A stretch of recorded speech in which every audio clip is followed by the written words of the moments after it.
I promised myself I would never bleach my hair again, but I just really, really wanted to try one more time now that I learned through YouTube how to do it. Um, so yeah, and I also, one of the most important things though I learned as well is that burgundy, I use burgundy. So after I did my whole journey, I used burgundy brown in my hair. Because it just complemented. Everybody say, oh, you should stick to. Everybody got on my case about the blonde. You should stick to reds. And red is not doesn't go good with my tone, but burgundy. I read that burgundy goes well with cool skin tones, so I was using that forever. And I went to a salon that said they would only charge me $60, and they guaranteed me my hair would lift. Well, the lady who did my hair was taking care of customers and didn't leave it in long enough. She was the only one there. She would do my hair, do one strip, go help a customer for 20 minutes, do one strip. It didn't lift. What I learned was that burgundy and black do not lift. So what you do is you get, I found out again through YouTube, something called color oops.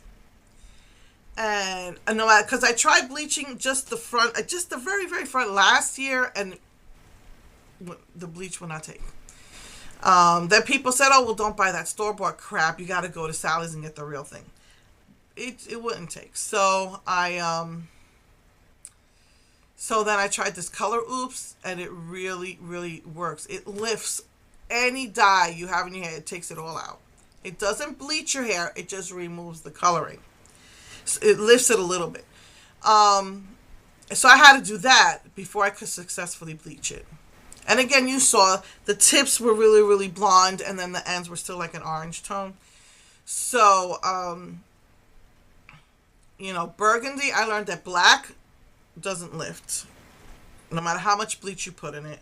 I learned that burgundy doesn't lift well. So I learned about color removal, not bleaching, which is color removal is the oops. I learned bleaching. Learned how porous that makes your hair. Nothing else works, and it strips your hair so bad it dries it out. I learned about toning, which gives it takes out most of the orange and helps to bring in more a more platinumy look. The camera is built in with a timer. For some reason, turns off.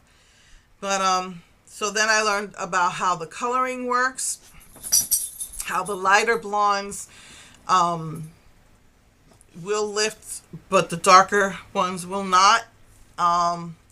So yeah, and so black, once you put black in your hair, it's almost impossible to get it out. I heard this, some people have had success with oops, but even the salons say that once your hair is black, you can't bleach will not work. Burgundy stubborn. I also promised myself I never do black again, but I found a bottle of violet black that I want to try out. I was going to try it out in the fall, but I changed my mind. After this, the next 3 weeks, I have to dye my hair every 3 weeks because my roots grow out like that much. By that time, I'm ready. I can't stand looking at it anymore.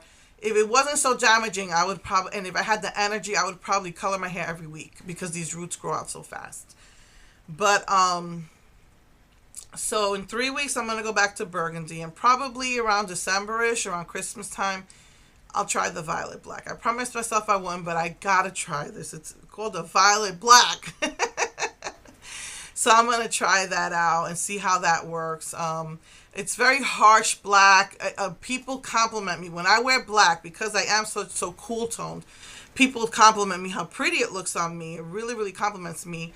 But imagine the contrast of when that white grows out and your hair is black. Talk about those old-fashioned witches that you see in the movies, the hag type look. I don't want that. So I'm just going to try it out, probably do it for the winter. If I like it, I'll keep it up for the winter. But then just go back to my burgundy brown, which is much, much softer for me. So yeah, that's my hair coloring journey. So I just wanted to explain that bleaching and blonding are two separate things. Color removal and bleaching are two separate things. And then toning is something else. And, coloring and dyeing. And then semi-permanent colors. Semi-permanent colors are supposed to come out but look, it just wouldn't. I don't understand. It's maybe my hair is so porous that it just wouldn't come out. I don't know, but yeah. And then it's got this greenish because blue and yellow make green. So yeah. So you have been with me on my hair color journey this year. It was an adventure. But I think that's it. I promised myself I would never do it. I broke my own promise. I promised myself I would never do black. I'm doing the violet black. But I think that's it. At least as far, at least as far as my hair is concerned, I'm learning to age a little bit more gracefully. And I'm going to stop playing around with all of that because I really just want my hair to be healthy. And as you can see, it's really, really dry. But it's not, again, it is not that bad. When I would bleach it every week because I'm saying my hair look like straw. Like hay, like, the scarecrows. But anyway, so, okay, I will see you next week with the blueberry lemonade. Mwah, love you, bye.